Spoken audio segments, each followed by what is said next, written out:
राम हरे राम राम राम हरे हरे हरे कृष्ण कृष्ण कृष्ण हरे हरे हरे राम राम राम हरे हरे हरे कृष्ण कृष्ण कृष्ण हरे हरे हरे राम राम राम हरे हरे हरे कृष्ण कृष्ण कृष्ण हरे हरे हरे राम राम राम हरे हरे हरे कृष्ण कृष्ण कृष्ण हरे हरे कुंडलिक वरदे हरि विठ्ठल श्री गुरु ज्ञानदेव तुकाराम पंढरीनाथ भगवान की जय। माऊली ज्ञानेश्वर महाराज की जय। जगद्गुरु तुकाराम महाराज की जय। ब्रह्मनिष्ठ गुरुवर्य रंगनाथ महाराज की जय। श्री विनायकं गुरुर्नौमि साखरे नाम विश्रुतं येषां चरण सान्निध्यात् जीवा मुक्ता भवन्ति। साखरे वंशविख्यातं ज्ञानदानपरायणं विनायकं गुरुर्वन्दे भवबन्धविमुक्तये। श्रीरङ्गनाथं गुरुराजवर्यं मुमुक्षूणां ज्ञानदानेकदक्षं प्रभावती क्षेत्रनिवासिनं नमामि वेदान्तविदां वरिष्ठं पुण्डलीकवरदे हरिविठ्ठल श्री गुरु ज्ञानदेव तुकाराम पंढरीनाथ भगवान की जय। माऊली ज्ञानेश्वर महाराज की जय।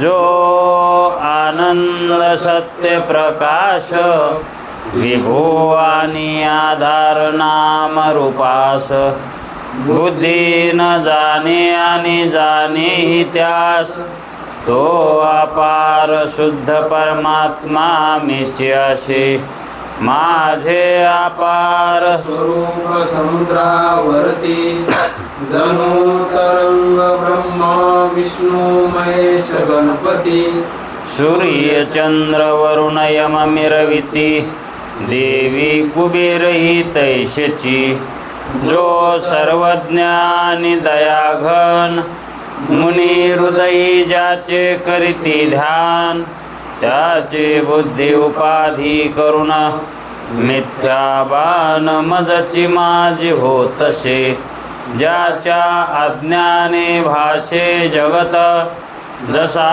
दोरीवरी सर्प दिसत परी दोही ठाईना सर्प जगत हे स्वतंत्रानि स्वयं ब्रह्म मीची असे पुण्य पुरुषी सदैव निष्काम बोध प्राप्ती कारणे भजावा राम तो मीची आहे आत्माप्त काम तरी नमन कवना करावे म्या जयांचे केलिया स्मरण सकल विद्येचे होय अधिकरण तेची वंदो श्रीचरण श्री गुरूंचे ते नमस्कारोनी आता चल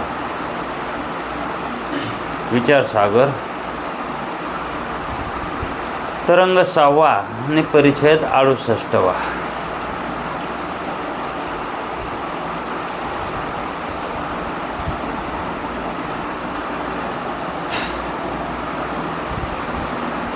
एकाच पदाच्या ठिकाणी लक्षणा मानणाराचे मत आणि त्याचं खंडन हा परिच्छेद चालू झाला आणि काल या परिच्छेदामध्ये शंकाकाराची शंका घेतलेली फक्त त्या शंकाकाराच्या शंकेचं कसं खंडन करतात मताचं कसं खंडन करतात ते आज पाहायचं होतं. त्याची शंका काय होती की पदाच्या एकाच ठिकाणी लक्षणा केली तरी भागते. 2 पदाच्या ठिकाणी लक्षणा करण्याची काही आवश्यकता पडत नाही. म्हणून त्यांनी एक दृष्टांत दिला होता. शूद्र मनुष्य ब्राह्मण आहे तर त्या ठिकाणी शूद्र मनुष्याच्या ठिकाणी लक्षणा करायची, म्हणजेच मनुष्य ब्राह्मण आहे असा त्या ठिकाणी अर्थ निघतो. विनाकारण कशाला जास्त बुद्धीला ताण द्यायचा असं त्याचं म्हणणं होतं. आणि मग शेवटी लक्ष शुद्ध चैतन्याची ईश अथवा जीवपदाच्या विशिष्टाशी एकता होण्यास हरकत काही होत नाही असं त्याचं म्हणणं आलं होतं.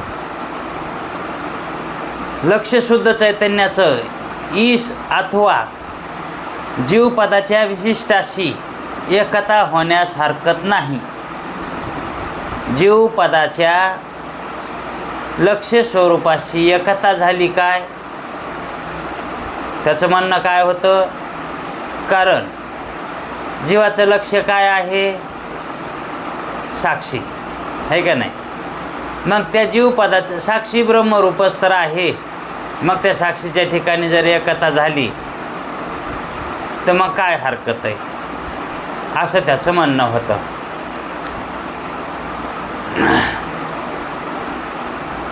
परंतु वेदांती म्हणतात हे म्हणणं बरोबर नाही.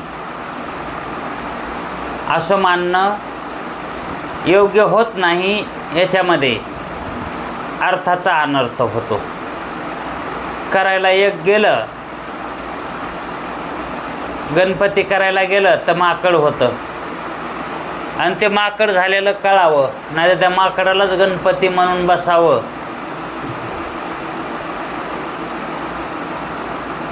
या परिच्छेदामध्ये शेवटी याचा परिणाम सांगितलेला आहे, तो नंतर पाहू आपण. परिणाम काय होत होता. तत्पूर्वी वेदांती म्हणतात हे म्हणणे तुझे बरोबर नाही. असं मानणाराचं म्हणणं बरोबर नाही, त्याचे मत बरोबर नाही. एक पदाच्या ठिकाणी लक्षणा मानणारास, एकच पदाच्या ठिकाणी लक्षणा मानणारास त्याला अगोदर विचारावं, तुम्ही कोणत्या पदाच्या ठिकाणी लक्षणा मानणार? आता पद तर 2 आहेत, तत् आणि त्वम, आहे का नाही? मग तुम्ही कोणत्या पदाच्या ठिकाणी लक्षणा मानणार? म्हणजेच पहिल्या पदाच्या का दुसऱ्या पदाच्या, असं त्याला विचारावं. मग महावाक्यातील प्रथम पदाच्या ठिकाणी किंवा द्वितीय पदाच्या ठिकाणी, या ठिकाणी टीप दिलेली आहे. 4 महावाक्ये जे काही सांगितले होती,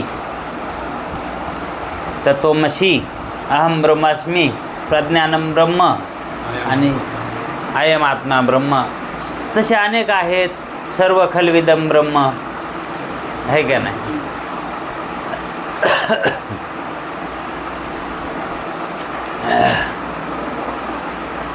या 4 पदाच्या ठिकाणी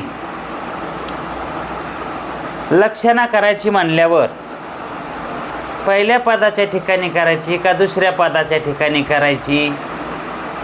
जर तो म्हणाला पहिल्या पदाच्या ठिकाणी करायची, तर 4 महावाक्यामध्ये तत्वमसी जे पहिलं महावाक्य आहे त्याच्यामध्ये सुरुवातीला तत्ला संबोधिलं गेलं आहे का त्वमला संबोधिलं गेलं आहे? तत्ला. आणि तत्चं वाच्य काय आहे? ईश्वर आहे, है का नाही? मग त्या ईश्वराची त्या पदाच्या ठिकाणी जर लक्षणा केली तर कशी होईल लक्षणा?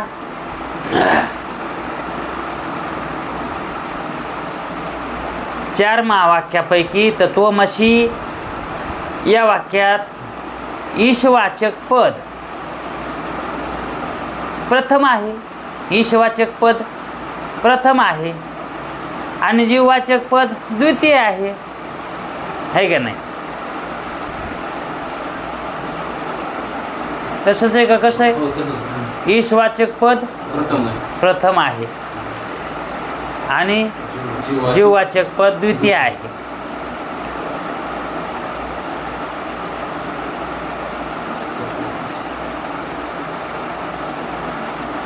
जीववाचक पद द्वितीय आहे आणि बाकीच्या पदामध्ये कसं आहे? जीवाचक पद पहिले. सुरुवातीला येत आहे का नाही? आणि ईशवाचक पद द्वितीय. द्वितीयाला येतं आहे का नाही? बाकीच्या तिन्ही वेदाच्या महावाक्यामध्ये जीववाचक पद प्रथम आहे आणि ईश्वरवाचक पद द्वितीय आहे. ही गोष्ट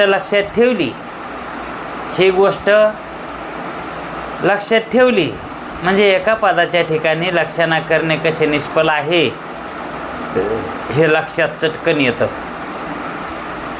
काय लक्षात ठेवायचं आहे? 4 महावाक्याच्या पदामध्ये तत्वमसी या वाक्याच्या पदामध्ये प्रथम ईश्वर. ईशवाचक पद आहे आणि 2 नंबरला जीवा.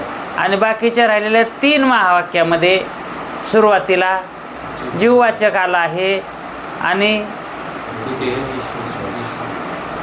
मग असं हे लक्षात ठेवायचं फक्त.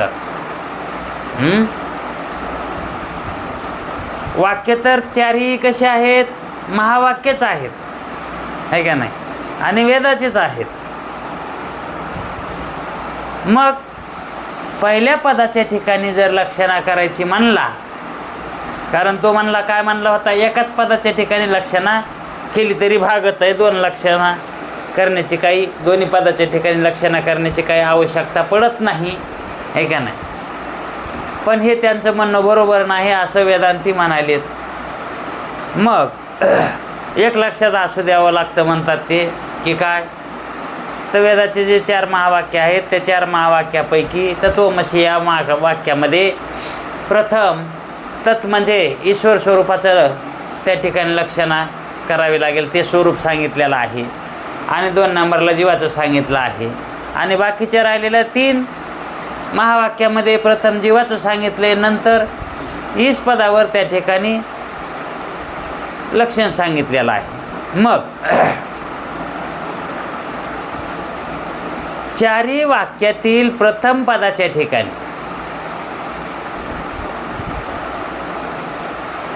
4ही वाक्यातील प्रथम पदाच्या ठिकाणी जर लक्षणा केली तर योग्य होईल का?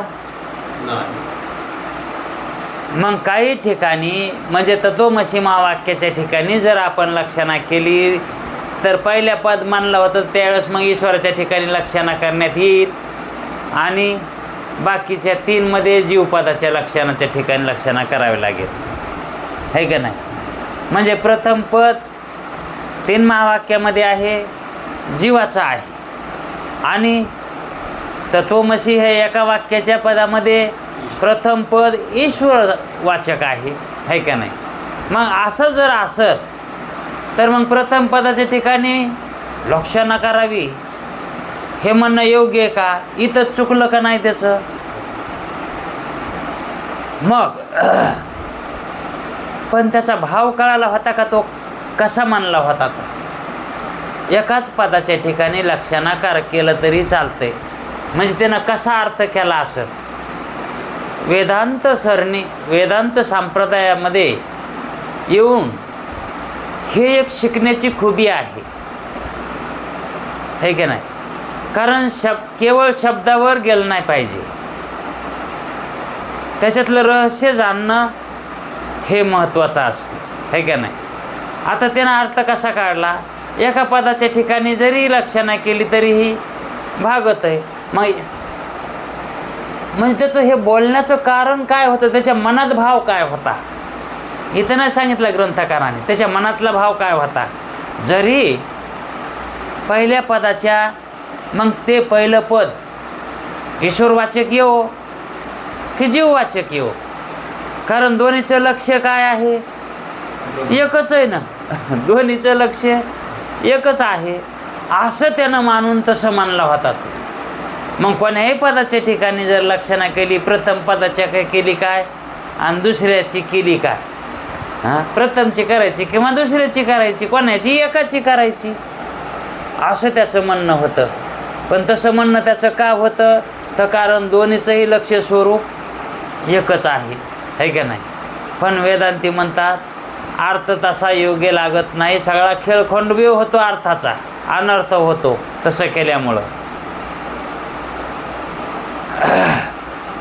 चारी वाक्यातील प्रथम पदाच्या ठिकाणी लक्षणा मानावी असे म्हणेल तर तत्वमसी या वाक्याचा अर्थ काय आहे? म्हणजे योग्य अर्थ. तत्वम अशी या पदाचा अर्थ काय आहे? ईश्वर अधिष्ठान हे ब्रह्मचैतन्य आहे. ईश्वर अधिष्ठान ब्रह्मचैतन्य आहे का नाही. ईश्वर कोण आहे? म्हणजे अधिष्ठान रूपच असणार ना. आणि त्या ब्रह्मावर ते अध्यस्त आहे. मग अध्यस्त वस्तू अधिष्ठान रूपच होत असते का नाही. मग ईश्वर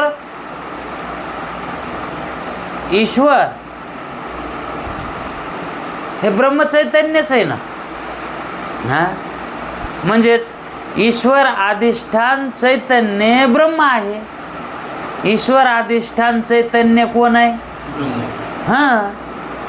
कारण अधिष्ठानामध्ये चैतन्य आहे. आणि कोणतं चैतन्य आहे का नाही. ईश्वराचं मूळ स्वरूप ते ब्रह्मचैतन्य. मग त्या पदाचा अर्थ काय होईल खरा? हेच होईल ना. ईश्वर ब्रह्मरूप आहे असाच अर्थ होईल ना. पण जीवाचं कसं होईल अर्थ? म्हणजे पहिल्या पदाचा अल्पज्ञातादी धर्म विशिष्ट संसारी. अल्पज्ञाताती धर्मवान आणि विशिष्ट संसारी.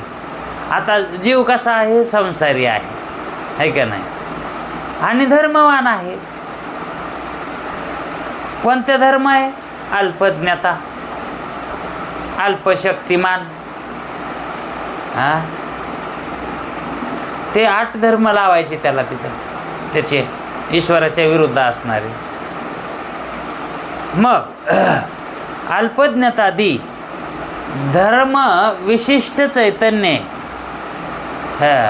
विशिष्ट संसारी जीवरूप आहे का नाही. म्हणजे जीवाची व्याख्या तशी आहे. आता ईश्वराची व्याख्या आणि जीवाची व्याख्या आपल्याला ग्रंथकार अगोदर सांगायलेत की याचं व्याख्या अशी आहे, यांची हे स्वरूपानं असे आहेत. हे कसे येतं? याचा अर्थ असा होतो, अशी त्यांची एकता होईल, अशी त्यांची एकता होईल है का नाही. म्हणजे त्यांची एकता करायची असल्या दोन्हीचा अर्थ अगोदर काढावा लागेल है का नाही. मग ईश्वर अधिष्ठान ब्रह्मचैतन्य आहे आणि अल्पज्ञातादी धर्मवान विशिष्ट संसारी जीव आहे का नाही. असा जीव रूप आहे, अशी एकता होईल त्यांची, अशीच एकता होईल ना. मग 3 वाक्याचा अर्थ कसा? जीव अधिष्ठान चैतन्य सर्वज्ञातादी धर्मवान संसारी, सर्वज्ञातादी धर्मवान असंसारी, जीव अधिष्ठान साक्षी चैतन्य.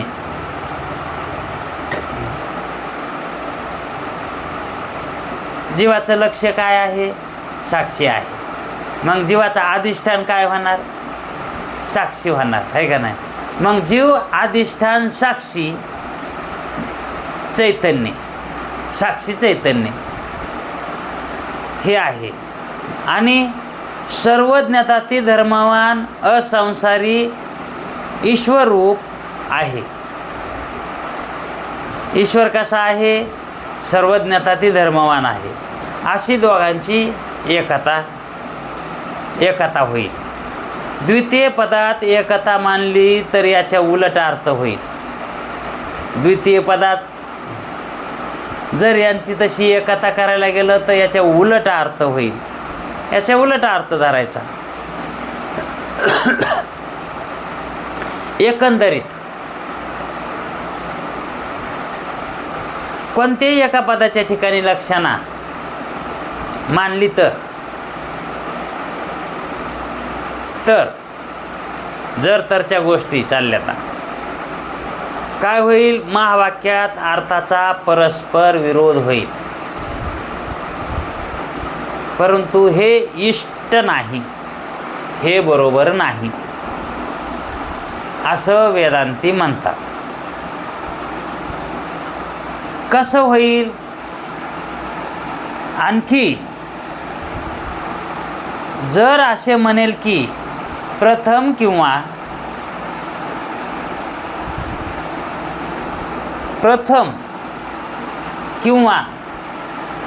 द्वितीय पदाच्या ठिकाणीच अर्थ करावा किंवा लक्षणा करावी असा आमचा आग्रह नाही, असा जर कोणी म्हणेल तर ईश्वरवाचक पदाच्या ठिकाणी लक्षणा करावी. जर असे म्हणेल की प्रथम किंवा द्वितीय पदाची लक्षणा करावी असे आमचे म्हणणे नाही. अट्टहास नाही, प्रथमचीच करावी. पण आमचं असं म्हणणं आहे फक्त ईश्वर वाचक पदाच्या ठिकाणीच लक्षणा करावी. मग ते ईश्वरवाचक पद प्रथम असो, पहिल्या वेळेस येवो की दुसऱ्यांदा येवो, मग जे पद ईश्वरवाचक आहे त्याच्याच ठिकाणी लक्षणा करायची. पण हेही म्हणणे त्याचं बरोबर नाही. कसं नाही बरोबर? जर ईश्वरवाचक पदाच्या ठिकाणी लक्षणा मानली तर ईश्वराचे लक्ष्य काय होईल? मग शुद्ध ब्रह्म आहे. ईश्वराचे काय होईल लक्ष्य? शुद्ध ब्रह्म आहे. त्याची सर्व त्या अर्थाची काय होईल? त्या अर्थाचा अनर्थ होईल. कसा ते पहा. अल्पज्ञता, पराधीनता, अल्पज्ञता, पराधीनता, जन्म मरणादी दुःख साधने यांची खाण जो आहे तो जीव आहे, संसारी जीव आहे, है का? आणि मग त्या ईश्वर पदाच्या ठिकाणी जर लक्षणा केली तर ती लक्षणा कोणावर जाईल? जीवावर जाईल ना. कारण त्या पदामध्ये तोम पद आहे, दुसऱ्या नंबरला तोम पद म्हणजे जीवपद आहे. मग ईश्वर पदाची जर लक्षणा केली तर ती लक्षणा कशावर चालली? जीव पदावर चालली. मग ईश्वर ब्रह्मरूप सांगायचा तर ईश्वर कसा सांगण्यात येईल? ईश्वर संसारी दुःखरूप कर्माच्या अधीन, म्हणजे त्या लक्षणानं ईश्वर मानावं लागेल. मग तसं लक्षणा केल्यावर आहे का ना, मग अनर्थ व्हायला का नाही? म्हणून जो संसारी जीव त्या जीवाशी एकता होईल. कुणाची? ईश्वराची. मग अशी एकता मानण्याने मोक्षाची व पुरुषार्थाची हानी होईल, आहे का नाही? काय पुरुषार्थ होईल का? ईश्वर जीवरूप आहे असा जर अर्थ आपण तत्वमसी या वाक्याचा काढला तर पुरुषार्थाची हानी होईल, है का नाही?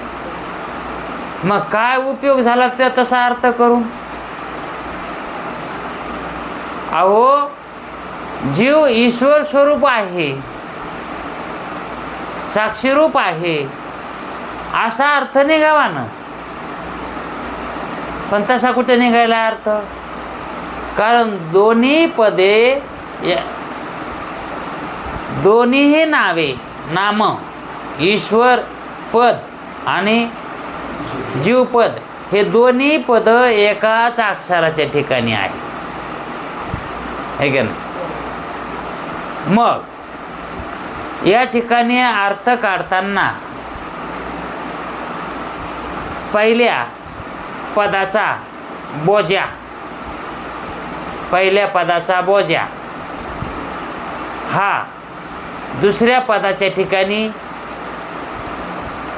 धर्म टाकणार ना त्याची तिथं, मग त्यात स्वरूप म्हणावं लागल, आहे का नाही? मग पहिल्या पदामध्ये ईश्वर आहे आणि मग त्या ईश्वराचा बोजा त्या ब्रह्मस्वरूपाशी पडायचा. थपानावर पडायला आहे तो बोजा, जीवावर पडायला आहे. आणि जीवाचं लक्षण कसं आहे? संसारी, दुःखरूप, अल्पज्ञातादी, अल्पशक्तिमान. मग त्या धर्माने युक्त ईश्वर व्हालाय. लक्षणा जर तिकडे गेली तर, जीवाच्या ठिकाणी गेली तर, मग ईश्वर जीवरूप आहे का? ईश्वर जीवरूप आहे असं म्हणलं जमतंय का? जसं माझी आई माझा पिता आहे असं म्हणल्यानं जमतंय का? माझी आई आहे असं म्हणावं लागेल, आहे का नाही? मग माझी आई पिता आहे असं म्हणल्यानं जमतंय का? मग ईश्वर जीवरूप आहे असं म्हणल्यानं जमतंय का? ईश्वर जीवरूप आहे का नाही? किंवा पित्याचा पिता पुत्र आहे, पित्याचा पिता पुत्र आहे, वाक्य समीकरण जुळायले का?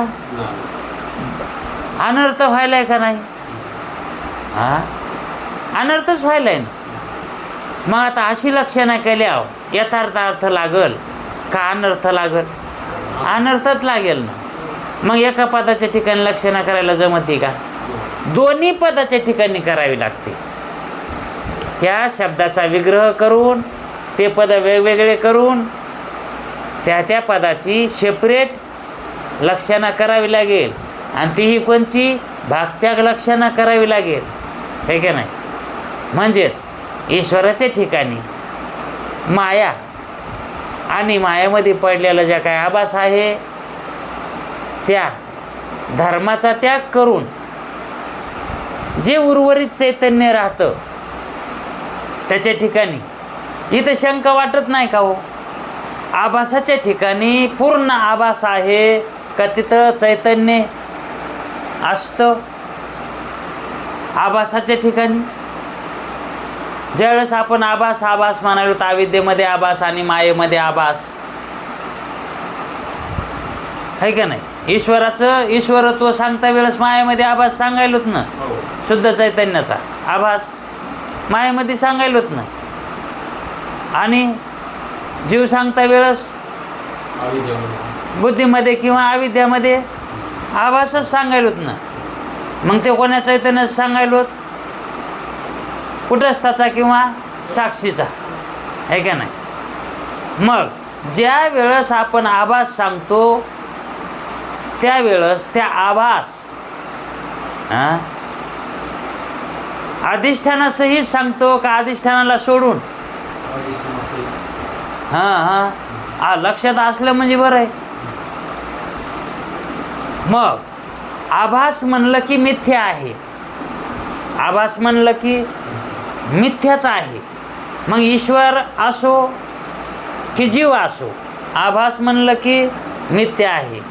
मग जीव ज्या वेळेस जीवाची लक्षणा करायची असते ईश्वर स्वरूप, त्यावेळेस मिथ्याची जीव कसा आहे? आभास रूप आहे. मग तो आभास ईश्वर रूप आहे म्हणजे आभास रूपच आहे अशीच त्या ठिकाणी लक्षणं होईल ना. मग तोही आभासच आहे ना, हा आभासच आहे ना. मग आभासाचीच ती लक्षणं आभासाच्या ठिकाणी करायची म्हणल्यावर याच्यामध्ये काय पुरुषार्थ आहे? म्हणजेच ज्या वेळेस आभास सांगायचा असतो त्यावेळेस तो आभास अधिष्ठानासहित सांगावा लागतो. त्याला सोडून आभास, याला उदाहरण त्या दिवशी उदाहरण सुद्धा दिलं होतं.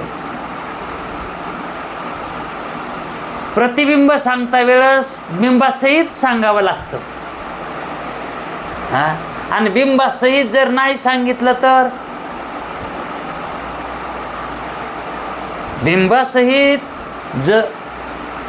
बिंबासहित प्रतिबिंब असं जर नाही सांगितलं, बिंबा वाचून प्रतिबिंब जर सांगितलं तर हे म्हणणं योग्य आहे का? बिंबाशिवाय प्रतिबिंब पडतच नाही.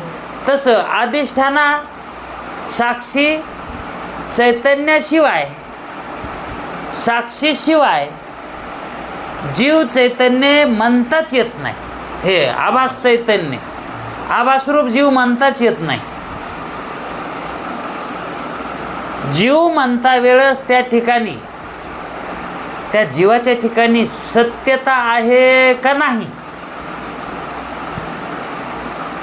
जीवाच्या ठिकाणी, कारण तिथं आभास सांगितलाय. जीव काय सांगितलाय?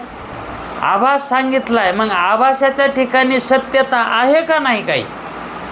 का पूर्ण आभासच आहे तो? म्हणजेच प्रतिबिंबाचं जे अस्तित्व आहे का, प्रतिबिंबाचं अस्तित्व जे आहे ना ते कशावर अवलंबून आहे? बिंबावर. बिंबावरच आहे ना. मग बिंब त्याच्यापासून दूर आहे का? नाही.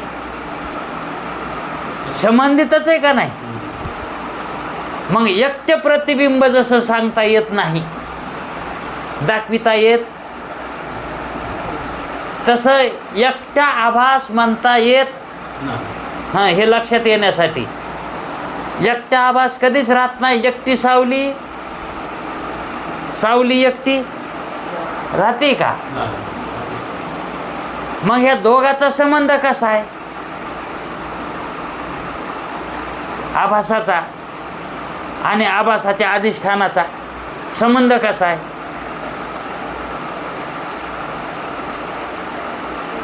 अभिन्न आहेत ते का भिन्न आहेत? अभिन्न. हा, अभिन्न. त्याला भिन्न म्हणायचं का अभिन्न? अभिन्न. हा. मग आभास हा याच्यापासून भिन्न आहे का? नाही. अभिन्न रूपच आहे का नाही? सोडून अजिबात राहत नाही. आणि सुटलेला दिसत नाही का?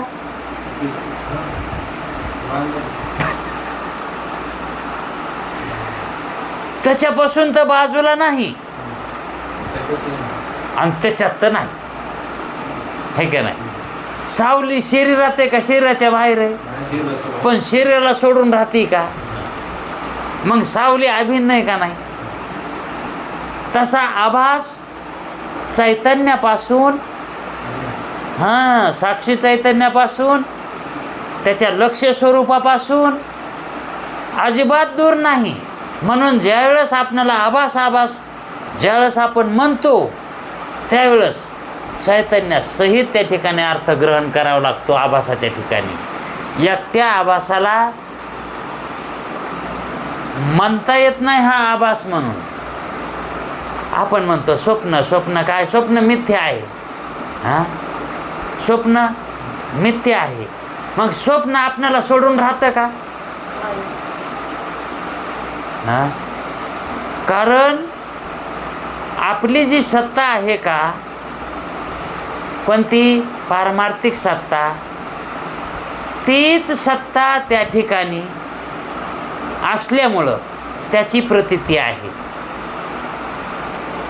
पारमार्थिक सत्तेच्या प्रतीतीवरच प्रातिभाषिक सत्तेची प्रतीती अवलंबून असते. हा नियम आहे ना. पारमार्थिक सत्तेवरच प्रातिभाषिक सत्तेची प्रतीती अवलंबून असते. आणि तिथं प्रातिभाषिक सत्तेच्या ठिकाणी जर पारमार्थिक सत्याचं वास्तव्य जर नाही मानलं तर त्या ठिकाणी प्रातिभाषिक सत्ता प्रतीतीलाच येत नाही.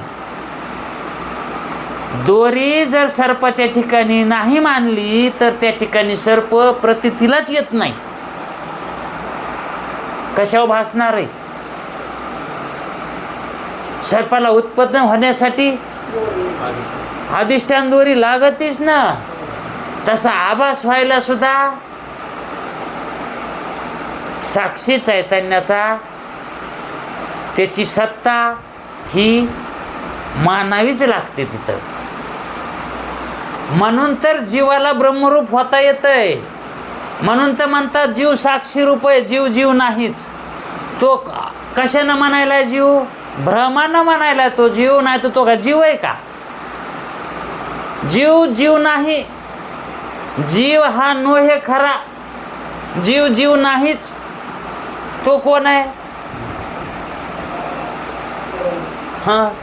अहो एखाद्या वेळेस का कोणत्या एखाद्या गलतीनं म्हणा काय म्हणा ब्राह्मणाला चोर म्हणून पकडून नेलं. पाटलांनी त्याला पकडून नेलं आणि मी चोर धरून आणला असा तो पाटील गावामध्ये लागला म्हणायला. त्यावेळेस तो ब्राह्मण म्हणतो अहो मी चोर नाही, मी ब्राह्मण आहे. मी काय आहे? ब्राह्मण आहे, मी चोर नाही. पण तो पाटील जो आहे त्या पाटलाला काय झालाय? भ्रम झालाय की हाच चोर आहे म्हणून. चोर होता तो चोरी करून पळून गेला आणि गवसाला कोण? ब्राह्मण. आणि त्या ब्राह्मणात लागला चोर म्हणायला तो पाटील.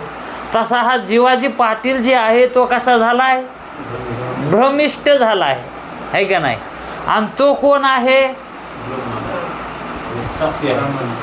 साक्षी रूप आहे ते. आणि काय म्हणायलाय तो आता? वास्तविक पाहता तो जीव आहे का? तो नाहीच ना. म्हणून तसं त्या अर्थानं म्हणतात जीव नाहीच. मग तिथेच त्यांना शून्यवाद सांगायचा आहे का? शून्य सांगायचं आहे का? तिथं कोणीच नाही असं नाही का? जीव नाही म्हणलं तिथं कोणीच उरलं नाही किंवा मग जीव नाही, तो जीव ब्रह्मरूप आहे हे सांगायचे त्याला. म्हणून म्हणतात जीव नो हे खरा. मग काय आहे ते खरं नाही? ते काय आहे? वाटायला तर खरी आणि खरं तर नाही. दिसायला तर खरी पण खरं नाही.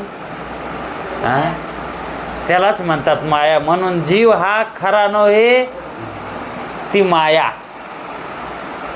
पण कोणाची माया आहे ती? ब्रह्मतनूची छाया, ती माया. ब्रह्मतनूची जीव म्हणजे कोण आहे? ब्रह्मतनूची छाया आहे का नाही? मग कोणाची? त्याचीच आहे, दुसऱ्याची थोडीच आहे कोणाची ती. मग छाया कशी असते? भिन्न का अभिन्न? मग तोही म्हणतो ती माझीच माया आहे. त्याला जर विचारलं कोणाची माया आहे, कोणाची माया आहे, कुठून आणलीस? तो म्हणतो तू माझीच आहे, ती माझीच आहे. तुझ्यापाशी कसं काय उत्पन्न झाली? हा दोष येणारच ना. तिच्या उत्पत्ती करता आणखी दुसरं कोणतरी असायला पाहिजे. मग दुसऱ्याचं नाव घे. तुझी छाया आहे ना ती. मग त्या छायाचे माता पिताचे नाव दे. सांग, तिला माता पिता असतील ना, तिला अधिष्ठान असेल ना. हां, तिला उपादान कारण असेल ना त्याचं. ते म्हणले तिला उपादान कारण बी नाही, तिला उपादान कारण नाही, म्हणजे दुसरं कोणी उपादान कारण नाही.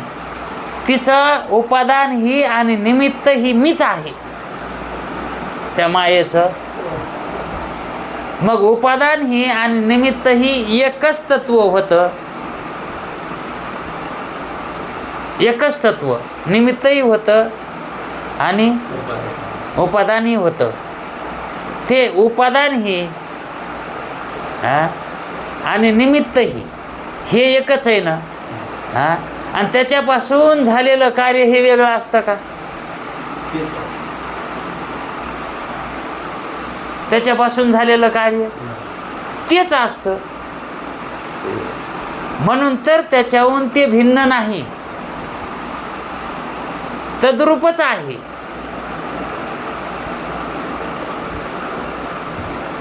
जगत मायारूप आहे, जगत मायारूप आहे का नाही? आणि मग जगत कोणी केलंय? माया उपादान आहे. आणि त्या मायाला उपादान कोण आहे? आणि मायाला अधिष्ठान कोण आहे? मग ज्या कार्याचं कारणही तोच आहे आणि अधिष्ठानही तोच आहे. अधिष्ठान कारणही तोच आहे आणि उपादान कारणही तोच आहे. मग ते कार्य त्याच्यापासून भिन्न म्हणता येईल का? कारण अद्वैत सिद्ध करायचा म्हटल्यावर माया ही तोच आहे. माया सुद्धा कोण आहे? हां, कारण ती माया त्याच्यापासून अभिन्न आहे. आणि अभिन्न वस्तू ही वेगळी असते, वेगळी असते का? का एकरूप असते अभिन्न वस्तू? हां, भिन्न वस्तू वेगळी मानता येईल, पण अभिन्न वस्तू वेगळी मानता येते का? म्हणून हे जगत कोण आहे मग? हां, या अर्थानं सांगितलंय जगत कसं आहे? ब्रह्मरूप आहे का नाही? मग आभास ज्यावेळेस सांगायचा असतो त्यावेळेस त्या ठिकाणी चैतन्य हे मानावंच लागतं. मग आभास हे चैतन्य आहे का? चैतन्य नाही, ते चैतन्य नाही. पण त्याचं जे अधिष्ठान चैतन्य आहे त्याच्यापासून ते अभिन्न आहे, म्हणजे ते त्याच्यातच आहे. कशात? त्या चैतन्यातच. मग चैतन्यात दोष मानायला काय हरकत आहे? मग तो आभासरूप, पण तो कल्पित आहे ना. तो जो आभास जे म्हणायला ते कसा मानलाय त्यानं? तो माझ्यातच आहे हो, तो माझाच आहे हो, पण कसा आहे? कल्पित आहे. आणि कल्पित वस्तू ही ज्याच्यात आहे त्याला दोष लावते का? जर समजा दोरीवरला सर्प आपण कमराला एक बांधला, गळ्यात एक ठुला, हातात एक घेतला आणि रस्त्यानं चालायलो, लोक भेटेल? हा, लोक म्हणतील का कामून एक कमराला बांधलाय, गळ्यात एक आहे, हातात एक आहे असं म्हणतील का? ते म्हणतील तुला फाशी घ्यायला जायचं का काय? कुठं कमराला एक दोरी,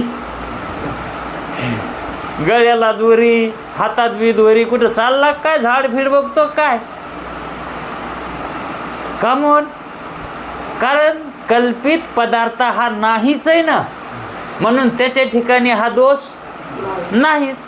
आणि जर तुम्हाला वाटत दिसत असेल जगत आहे, जगत तर ते तोच झालाय, ते दोरीच झाली सर्प आहे का नाही? अशा नियमानं त्या ठिकाणी त्या कल्पित पदार्थाच्या ठिकाणी सुद्धा चैतन्य त्याच्याशिवाय ते उत्पन्न होतच नाही, कारण ते अभिन्न असतंय. म्हणून आभासाला एकटं मानायचं नसतं, त्याला एकटं पाहायचं नसतंय, त्याच्यासोबत आता जगत, ह्या जगताच्या ठिकाणी ब्रह्मचैतन्य मानल्याशिवाय, त्याच्यात असल्याशिवाय जगत प्रतीतीला यायली का त्यालाच प्रतीतीला यायली का तेच प्रकाशन करायले का त्याच्यातच जगत आहे? जगत कशात आहे? त्याच्यातच आहे, पण कसं आहे? कल्पित आहे का नाही? त्याला दोष नाही का येणार? मग त्याच्यात जर मानलं तर जगत दोष येईल का? नाही, आहे का नाही? कामून येणार नाही, ते कल्पित आहे ना, आहे ना. आणि कल्पित वस्तू ही नसतेच, आहे का नाही? फक्त मानली ती, फक्त मानली आहे. वास्तविक पाहता होणे शक्यच नाही, म्हणून ते एकच आहे. आणि भ्रमानं प्रतीतीला आलं हे जगत. भ्रमानं आपण याला जगत म्हणायला, तो हे जगत नाही ना, पण आपल्याला भ्रमानं जगत दिसायले. दोरीवर दिसायला सर्प, तो सर्प नाही हो, ती दोरी, पण आपल्याला भ्रमानं दोरी दिसायली का सर्प दिसायला. वास्तविक पाहता सर्प आहे का तिथं? पण भेवून पळानात का? दुःख व्हाय नाही का? तसं संसारामध्ये दुःख असन का? मग दुःख मानणं हेही भ्रमच आहे, आणि सुख मानणं ही भ्रमच आहे का नाही? मग त्या ठिकाणी भ्रमकाली किंवा प्रातिभाषिक सत्तेमध्ये चैतन्याचं वास्तव्य असल्याशिवाय, अधिष्ठान त्या ठिकाणी असल्याशिवाय ते कल्पित पदार्थाची उत्पत्तीच होत नाही. आणि जरी उत्पन्न झाली तरी त्याच्यातच होईल, कशात? ब्रह्मचैतन्यातच. आणि त्या उत्पत्ती झालेल्या पदार्थाची प्रतीती ही त्यालाच येईल ज्याच्यात उत्पन्न झालंय, त्यालाच येईल. आणि ते कसं आहे हे कोणाला कळेल? त्यालाच कळेल, आहे का नाही? आणि तो जर त्या ठिकाणी भ्रमात गेला, भ्रम निघा नाही, अज्ञानानं गाढ झोपी गेलाय, त्याला कोण उठवील? तोच उठवितो, है का नाही? त्याला कोण उठवितो? तोच उठवितो का नाही? त्याची त्यालाच, म्हणजे तोच त्याची त्यालाच हरपतो, त्याची त्यालाच गवसतो, तेच हरपतो आणि तोच गवसतो. असंच आहे ना, तोच हरपतो, त्यालाच गवसतो आणि त्याच्यातच हरपतो. हरपायला तरी दुसरीकडे जागा आहे का? आहे का नाही? हा सगळा काय खेळ आहे? हा कोणाचा खेळ आहे? त्याचाच खेळ आहे. कशात खेळायलाय? त्याच्यातच खेळायलाय. आणि कोण आनंद घ्यालाय? तोच घ्यालाय. कोणाचा घ्यालाय? त्याचाच घ्यालाय. हा सिद्धांत आहे, याला गूढ सिद्धांत म्हणतात. सांगायचं तात्पर्य सगळा तोच झाला आहे का नाही? म्हणून आभासाच्या ठिकाणी सुद्धा त्याचं अस्तित्व, त्याची सत्ता मानावी लागते, आहे का नाही? म्हणून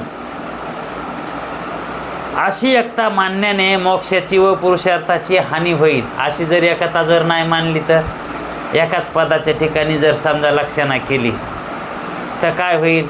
ईश्वर जीवरूप आहे. मग अशी लक्षणा करून काय मिळालं? ज्ञान झालं का?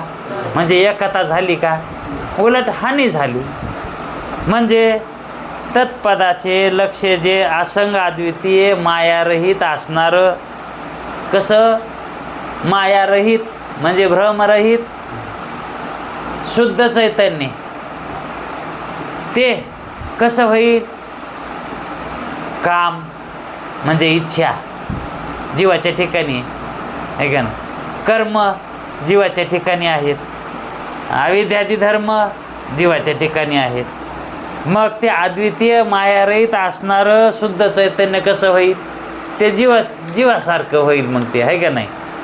अल्पज्ञ, अल्पशक्तिमान, परिच्छिन्न, पाप पुण्य, सुखदुःख, जन्म मरण, गमनागमनादी क्रिया, जाणं येणं, त्याचं मग असं असंग शुद्ध असणारं जे तत्व आहे त्याच्यामध्ये गमनागमन आहे का, म्हणजे जीवाचे लक्षणं लागतील का नाही त्याला.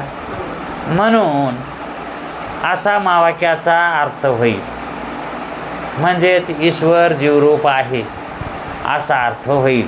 म्हणून ते अर्थ योग्य नाही. अर्थ यथार्थ लागावा.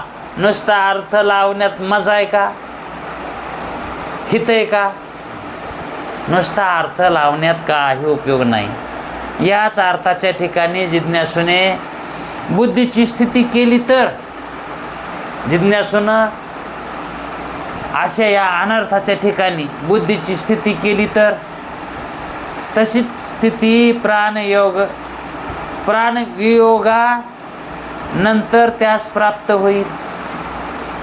जर त्यानं तसा निश्चय केलेला असेल त्याच्या बुद्धीचा की ईश्वर जीवरूप आहे, ईश्वर जीवरूप आहे, तर पुन्हा काय होईल त्याचं मेल्यावर. जीवच होईल ना ते, मेल्यावर ते जीवच होईल. आणि त्यानं परमार्थ ते जाणण्यासाठी काय केला, परमार्थ केला. आणि काय जाणून घेतलं, हा जीव तर होताच आधी, आणि जाणून काय घेतले. म्हणजे काय त्या ठिकाणी प्राप्त काय केलं असं, आणि काय तर म्हणलं मी परमार्थ केलाय.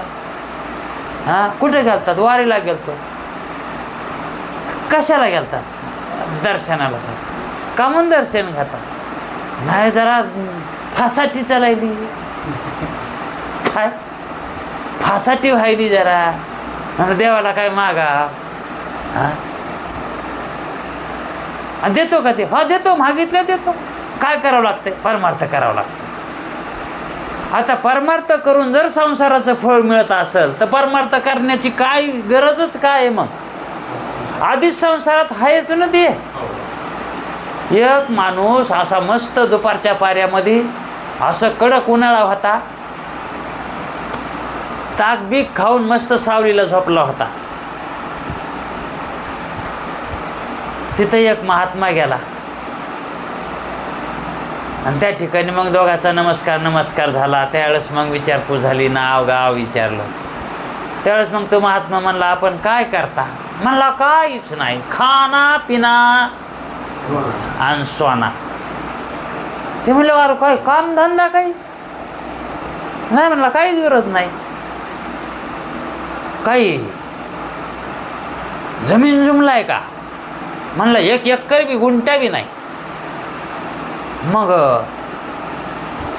लेकरं बाळ काही सगळे, हा कमी काहीच नाही, सगळं आहे.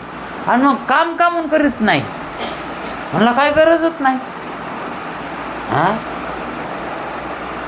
आरामामध्ये इथं झोपल्यावर आराम भेटायला का नाही, सुख भेटायला का नाही. तुम्ही कसं आला, तिथं सावली दिसली, ऊन लागायला ऊन आलात, तर मग सुखासाठीच आलात का नाही. आणि मी हे कशासाठी आलो, इथं सुखासाठीच आलो. अरे पर ते म्हणलं काम कर, हा नाही काय धंदा कर, 4 पैसे मिळव, सुखानं बसून खाशील ना. हा सुखानं बसून खाशील. ते म्हणलं काम केल्यावर काय होतंय. ते म्हणलं अहो धन मिळत आहे ना, धन पैसा येत आहे ना. बरं म्हणलं पैसे मिळाले, आले, काय करावं त्या पैशाचं. हा त्या पैशाचं काही माळवं घ्यायचं केवटीनं, 4 खेडे करायचे. तो 10 रुपयाचं जर माळवं घेतलंस तर त्याचे 20 रुपये होते. हां बरं म्हणलं 20 रुपये. म्हणला पुन्हा 20 रुपयाचं पुन्हा माळवं घ्यायचं, त्याचे 40 रुपये होते. म्हणलं असं कवर करायचं. म्हणला खूप पैसे येऊस तर. मग खूप पैसे आले, त्या पैशाचं काय करायचं. हां तो महात्मा म्हणला मस्त आरामामध्ये बसून खायचं. म्हणलं मग आता काय करायला मी,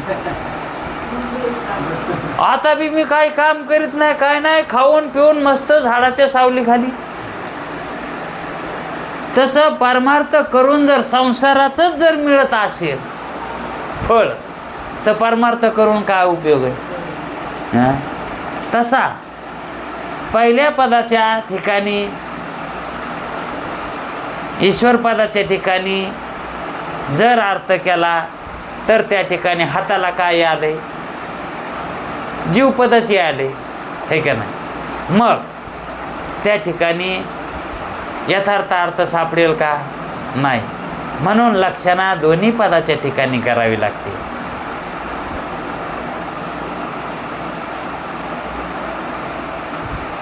याच अर्थाच्या ठिकाणी जिज्ञासूने बुद्धीची स्थिती केली तर तशी स्थिती प्राणयोगानंतर त्यास प्राप्त होईल.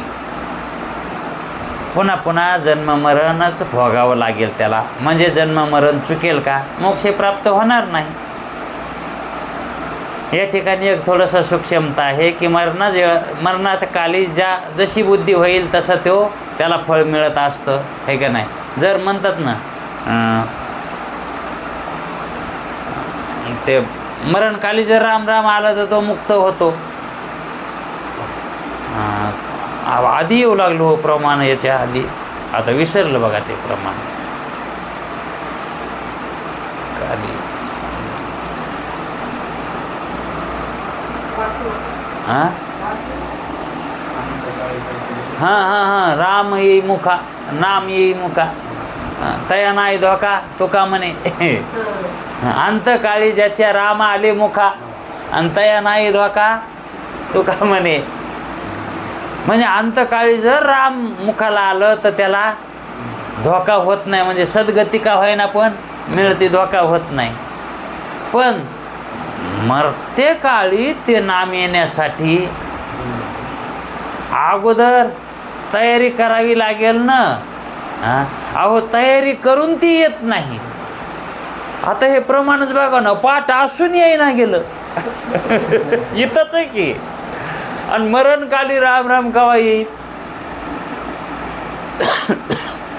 मग प्राणयोगानंतर त्यास प्राप्त तीच स्थिती, पहिलीच स्थिती त्याला प्राप्त होईल. कारण मरणकाली जशी बुद्धी असते तशी स्थिती प्राप्त होत असते. वेद अध्ययनाने महापरिश्रम करून, वेद अध्ययनानं महापरिश्रम करून शेवटी वेदांत विचारानं अशी स्थिती प्राप्त होत असेल, वेदांत श्रवण करून जर तशी स्थिती प्राप्त होत असेल तर अशी स्थिती बहिर्मूर्ख विषयासक्त जीवांना सहज प्राप्त आहेच. अगोदर त्याला प्राप्त आहेच. मग वेद अध्ययनादी परिश्रम करण्यात, वेद अध्ययनादी परिश्रम हे करण्यात अर्थ काय? त्याच्यातून काय मिळणार आहे त्याला? जर तसा जर अर्थ घेत असेल तर ईश्वर जीवरूप आहे असा जर अर्थ त्याला जर मिळत असेल तर परमार्थ करून त्याला काय मिळालं? म्हणजे त्याचा ते परमार्थ करून काय अर्थ झाला? वेदांत विचाराने सकल अर्थ निवृत्ती, सकला